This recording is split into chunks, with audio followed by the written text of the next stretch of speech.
Você se lembra da primeira menina que você ficou? Lembro. Que a gente chama de ficar o beijo, né? Sim. Como é que foi a primeira vez, assim? Então, assim, ó, eu tenho 2 histórias. A primeira, eu não considero uma grande experiência porque foi aquela coisa muito forçada que eu acho que acontece com muitos jovens, né? Eu era bebê, eu queria perder o bebê logo, os meus amigos botando pressão, eles chamaram uma menina que eu não queria, mas ali na hora da pressão o cara acaba indo e não foi uma coisa muito legal. Mas eu lembro da primeira história que pra mim foi a primeira, porque foi um momento muito importante, assim, foi um momento muito marcante. Foi aonde eu digo que nasceu o nerd sedutor lá atrás, porque foi ali que eu comecei a ver que a atitude contava mais, que não importava tanto a beleza, não importava tanto a aparência, não importava tanto outros aspectos que hoje as pessoas gostam de falar, dinheiro, tem que ter carro, essas coisas. Eu comecei a perceber que o que importava é você ter experiências, é você ter iniciativa, você ter atitude. Foi uma viagem em família que eu tive com os meus pais, que assim, quando eu era novo, eu gostava de ficar em casa. Meus pais gostavam muito de viajar, mas eu gostava de ficar em casa porque daí eu juntava a galera, fazia festinha, juntava os computadores, a gente fazia uma lan house em casa, bem nerd, né? Então, quando meus pais foram viajar, eles falaram, não, dessa vez você vai junto. E eu disse, que saco, eu vou junto. E era Porto Seguro. Nossa, muito legal. Pô, e você não queria ir, agora eu que te chutei. Não queria ir. E aí, beleza, vamos. E aí lá em Porto Seguro, chegando lá, eu conheci uns caras mais velhos. Nessa época eu tinha o quê? 15 anos, eu acho. Eu conheci uns caras mais velhos, interagi com os caras mais velhos, joguei bola com eles no hotel e à noite eles iam pra uma baladinha. E aí eu, pai, mãe, posso ir com eles? Pô, eles falaram que é bem seguro e tal, eles vão ficar cuidando de mim lá, eu vou ficar com os mais velhos e tal. Daí meu pai, beleza, pode ir. E aí eu fui pra balada. Inocente, achando que ia ficar com 15 anos. Com 15 anos. Meu Deus. Achando que eu ia ter a companhia dos caras mais velhos. Chegando lá, os caras foram caçar, né? Foram atrás de mulher. E eu praticamente fiquei sozinho. E aí eu pensei assim, caramba, e agora? O que eu vou fazer? Porque geralmente as garotas que eu interagia, assim, que eu ficava na escola, era sempre por esqueminha. Ai, fulano quer ficar contigo, quer ficar com ela. Ai, pergunta lá se ela quer ficar comigo. É aquela coisa bem infantil, né?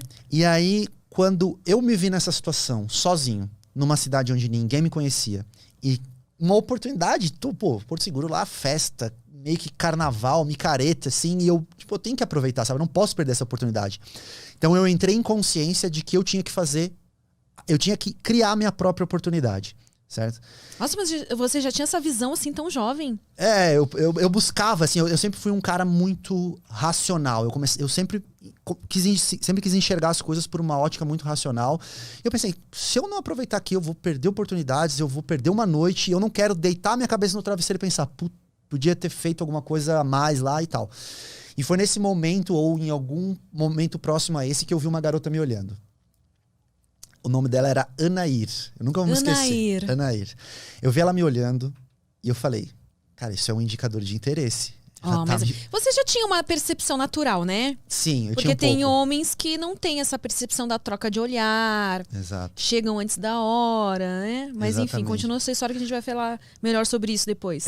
Então aí eu percebi ela me olhando, eu falei, eu tenho que me aproximar dela e puxar um assunto. Mas eu também não tinha o que eu tenho hoje, por exemplo, que é um vasto leque de opções de como puxar assunto, de como iniciar conversa, porque hoje eu tenho, além do conteúdo que eu adquiri prático depois, né? Vivência também, né? Também o conteúdo teórico. Então, eu fui puxar assunto com ela, não me recordo que assunto que eu fui puxar com ela, mas ali era uma situação que ela estava totalmente receptiva à minha abordagem, porque ela estava me olhando. E aí nisso eu estava conversando com ela, brincando com ela, e eu vi que ela queria ficar comigo, mas eu também não sabia como partir pro beijo. E eu comecei a ficar sem assunto. E começou a passar o tempo. E eu falei, cara, daqui a pouco eu vou perder oportunidades, eu não tenho mais assuntos. E aí aconteceu uma coisa que pra mim foi muito marcante. Ela tava usando um brinco, que era um brinco muito característico que eles vendem lá em Porto Seguro, que é um brinco que é uma pena. Era muito comum na época, antigamente, esse brinco.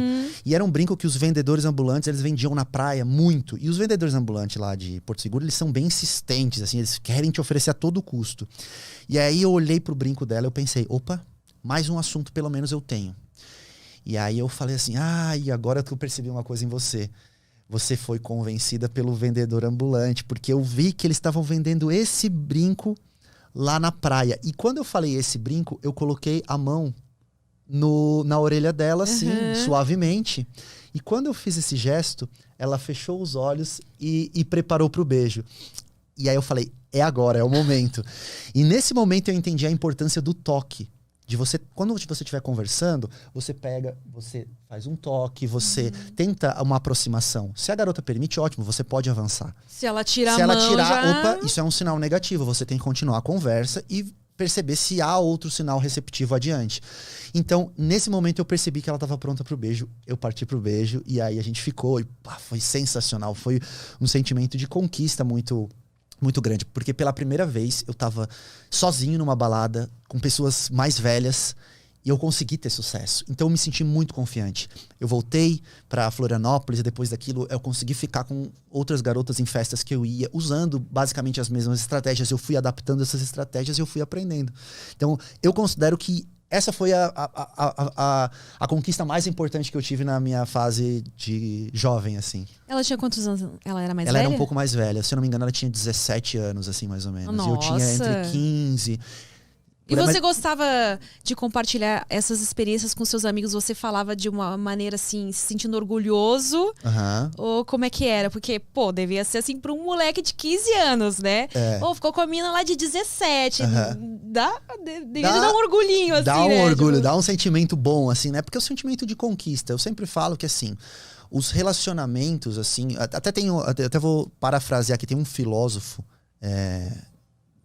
dos anos 90, que ele fala que tudo na vida está relacionado ao sexo, menos o sexo, porque o sexo está relacionado ao poder.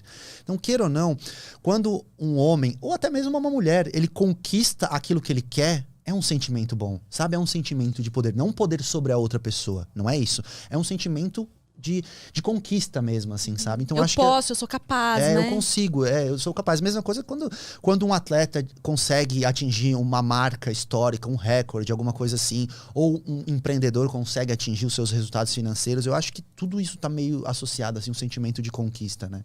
Então, sem dúvida, eu jovem lá, tava bem confiante, e aí comecei a ensinar os meus amigos, assim, e aí, a partir daí, comecei esse negócio.